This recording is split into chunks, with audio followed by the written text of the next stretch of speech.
Hi guys, another day of routine, and again there is no sun, very cloudy.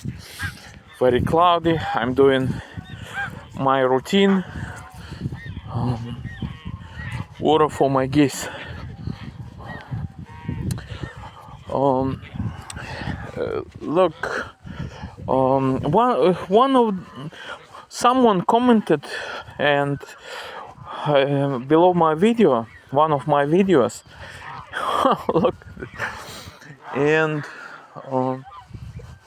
asked about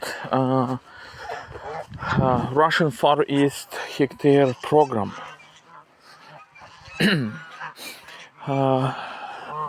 Look, guys, don't get me wrong. Like you may think I am I'm very negative or discouraging you from doing farming here in Russia. But I'm not. I'm not. But Russian Far East hectare, I don't think it's a good idea. Just I want to give you some background information about Russian Far East in general. Very few people live there, and Russian government. Oh, look at it. Russian government in all,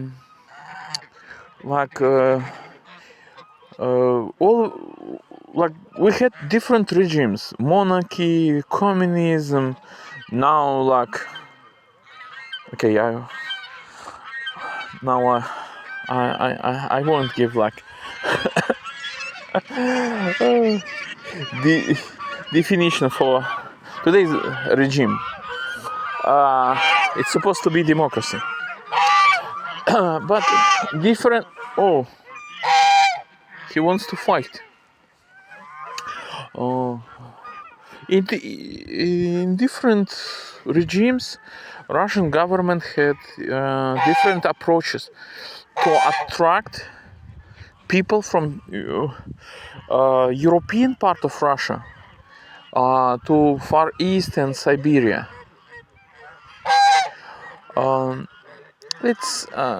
They look huge, but in general, not much land suitable for farming there. And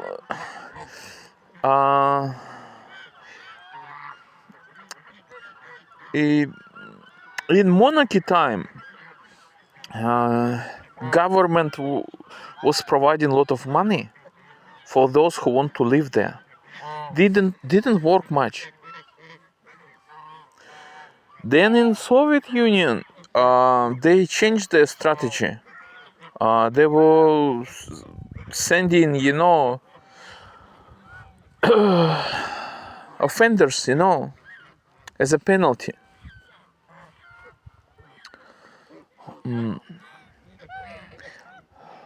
So you see what I mean? Historically, the history proved that it's not very suitable. It's not very suitable, especially now in central Russia and European part of Russia. There is lot of free land. There is a lot of available land. Sorry.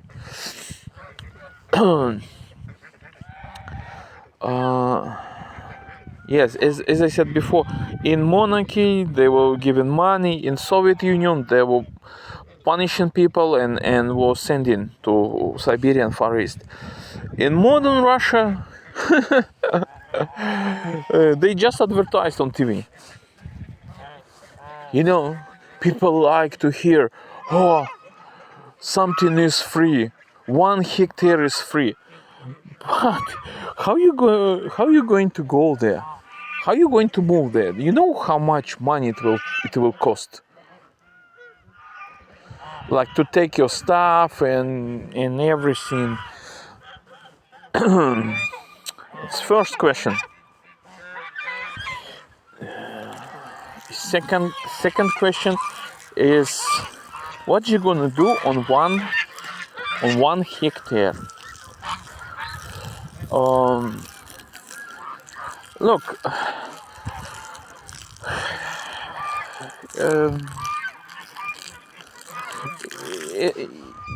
it's very easy to find the numbers, for sustainable farming. Like how much land you need. Okay, let's say for one cow, very small breed of cow, like if grass like really good, 1 hectare is minimum. Usually it's not enough for one horse. For one horse, it's about 2.5 hectares. One horse, guys.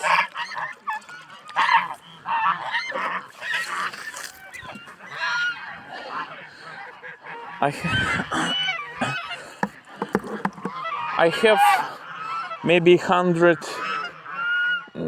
I think not more than 120 geese now, and this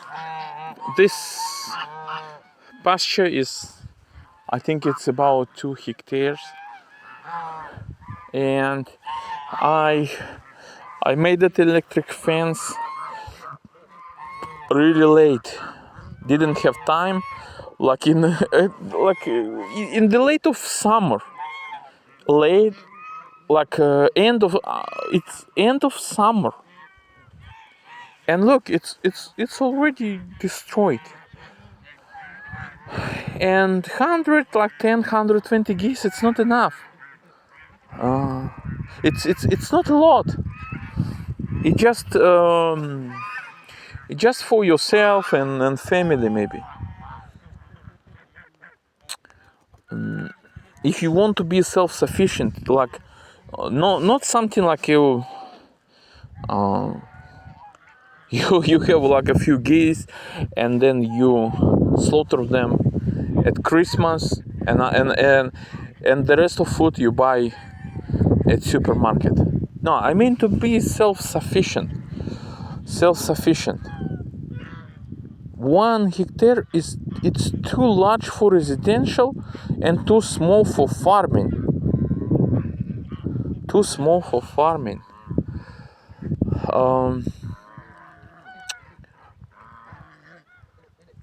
A lot of people want to live Russian Far East, but there is no transport system there.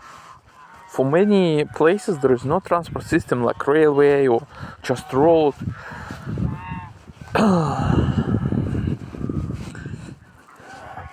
So free options or cheap options often are too expensive when you consider them in whole context. I've heard about other programs, not Far East but Vologda region. I think it's up to 20 hectares. But look, again, I don't know now, but when I ask them, you need to register as a farmer. I covered it in the previous videos.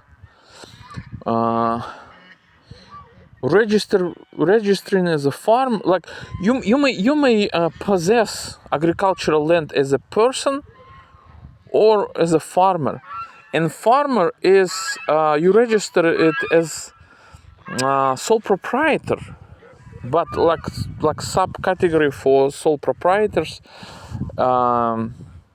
like a farmer, sole proprietor / farmer, something like that. They don't have separate registration for that, and it's about 65 I think thousand of Russian rubles per year, about $1,000. Look, just calculate. Just calculate. It's really cold region, yeah. Like you get land for free, but you pay every year for fees which you don't really need. Just like no, just by not paying such fees for a few years, you save money and buy land where you want. Not the land government decides to make free for you. Yeah, so to me it doesn't make any sense.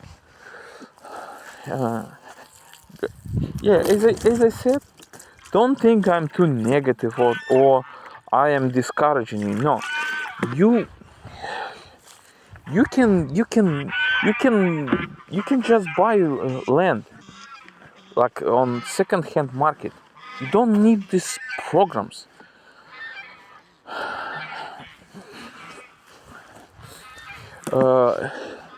Look, people may say anything, yeah, but when I provide you a statement, yeah, I'm trying to provide arguments and support and examples of that. So it depends on you if you accept it or not.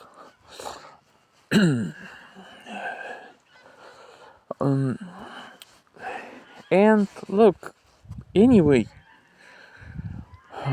people who think about cheap land or free land for free, yeah, they think it's like main expense, and I will get land for free, and I'll be able to do farming. Look, I'm not sure about other countries, but here in Russia, land is not your main expense. It's like maybe 5% of all of your expenses. Really. Um, and if that goose has a problem,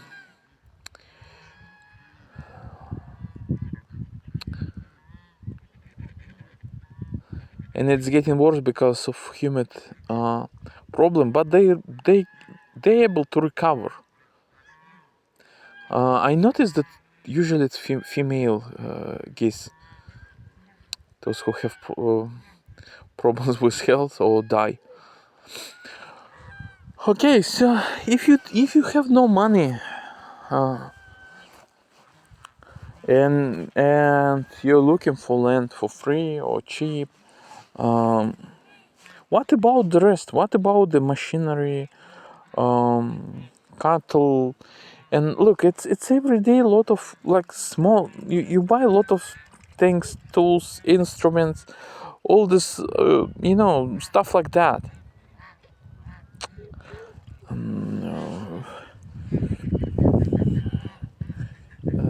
There are a lot of expenses, and land is not one of them.